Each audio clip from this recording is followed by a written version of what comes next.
Desde los orígenes de las diferentes civilizaciones a lo largo y ancho del mundo, religión y política han sido los polos que han organizado el poder y han dotado de sentido a la historia de la convivencia humana. Si los dioses determinaron las dimensiones y formas de la política tanto en el Antiguo Oriente como en la Antigua Grecia, la política creó sus dioses y los cultivó según sus intereses. Los mitos de los dioses dan credibilidad a los gobernantes y estos construyen sus verdades subiéndose en los hombros de la religión, como está claro en las fuentes documentales del Pentateuco, documentos híbridos, mitad políticos y mitad religiosos, que recogen y encierran tradiciones ancestrales y ofrecen explicaciones políticas bajo apariencias religiosas. En el caso de México no es muy distinto, pues religión y política tuvieron en la conquista de estas tierras un decisivo papel. A finales del siglo XIX, concretamente en 1895, cuando se hizo el primer censo de población, el 99.1% de la población se declaraba católico. Esta cifra podría parecer inofensiva si no fuera porque 38 años antes, los liberales habían separado radicalmente la Iglesia del Estado y expropiado los bienes de la Iglesia, las órdenes religiosas, cofradías y capellanías, fundado el registro civil, secularizado los cementerios, prohibido el culto público y despojado a los sacerdotes de sus derechos políticos. Los masones habían dado un audaz golpe político y consolidaron un proyecto de nación que marcaría a México hasta bien entrado el siglo XXI. Sí, a los masones les debemos la separación de la Iglesia y el Estado, entre muchas otras cosas, pero eso es tema de otra videocolumna. Se preguntarán, ¿y ahora por qué nos habla de religión? Bueno, pues por lo siguiente. Se dice, lo voy a repetir, aunque soy partidario del Estado laico, pero hay una frase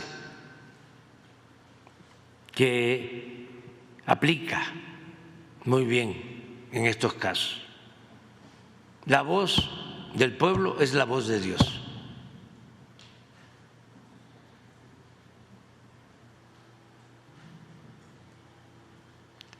Entonces, es Claudia. Creo que eso lo usó ella, ¿no?, en su campaña. Sí, fue su lema de campaña. Ahora resulta que la señora Claudia es enviada de Dios, y esto quizá no tendría ninguna relevancia si no fuera por lo siguiente.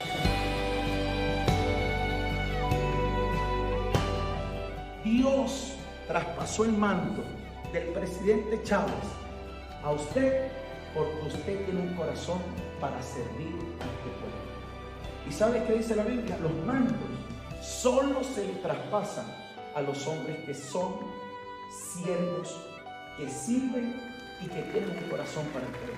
Los sueños de tu corazón con este país se van a cumplir. Tienes un corazón de siervo y amas la gente. Yo, desde el Palacio Presidencial de Miraflores, en Caracas, como presidente de la República Bolivariana de Venezuela, voluntariamente entrego mi nación a Cristo para que sea el dueño absoluto de esta patria bendita. Amén, que así sea. Venezuela va a asombrar al mundo con su fuerza espiritual y convertiremos a nuestro país, como dice la profecía, en el centro espiritual de este nuevo mundo que va naciendo. Amén, que así sea. Muchas gracias. Religión y política siempre han ido de la mano. Se trata de una relación de intereses mutuos donde, por un lado, los gobernantes y los estados, sean del tipo que fuese, requieren de la legitimación que les pueden brindar las iglesias, los obispos, la Biblia y Dios.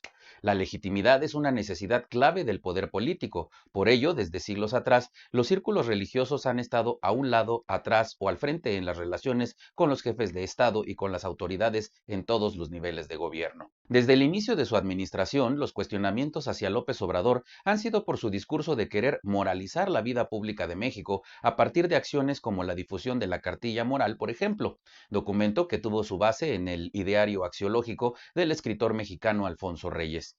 Dicho texto y los discursos moralizantes y delirantes del macuspano y su cuarta transformación pretenden colocarse en el centro de un proceso de conversión moral que tiene una carga religiosa cercana al cristianismo.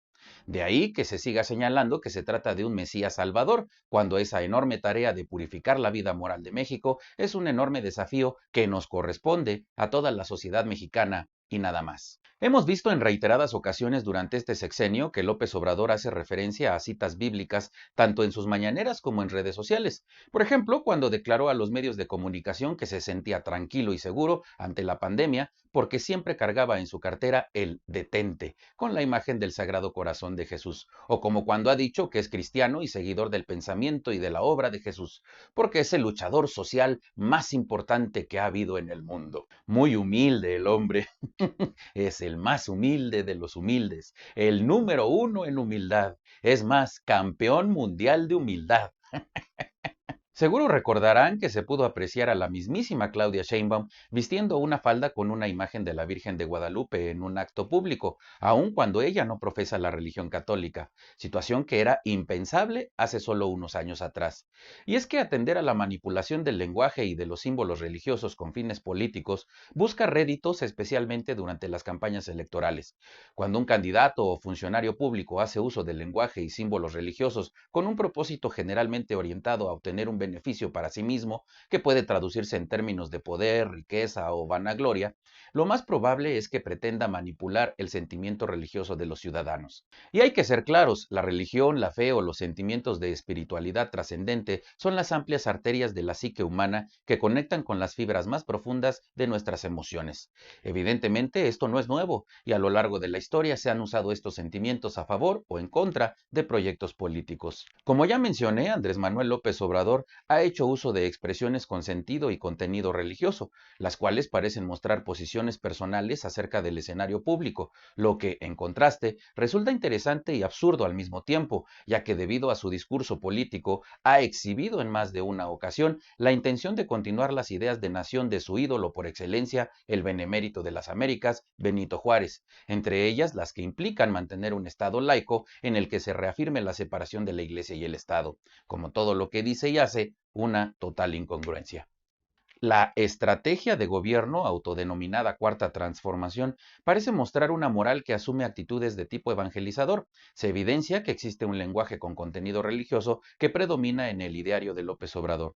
Esta sustancia moral hace considerar el retorno de lo moral ante una conciencia de la descomposición del Estado, sus recursos, su tejido social y su identidad mancillada por la corrupción y la impunidad. El discurso religioso en el campo de lo político hasta ahora ha podido rescatar la indefinición y ha sido altamente rentable, pues dicho lenguaje conecta con el pueblo, que sigue deliberando entre el bien y el mal, el del buen gobierno y el del malo, el de la deshonestidad de cuello blanco y el de la sutil presencia gobernante de un hombre religioso.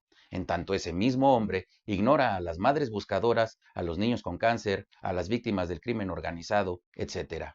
En nombre de la democracia, el argumento religioso es de tipo público y, por ende, resulta ser parte del debate político.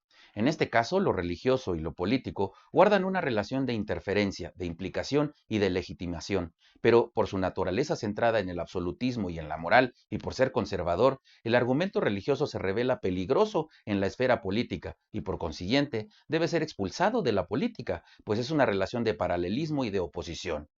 Resulta sorprendente que un individuo que se dice de izquierda y liberal, con sus expresiones y sus acciones, termine siendo más conservador y de derecha que la supuesta derecha a la que tanto señala.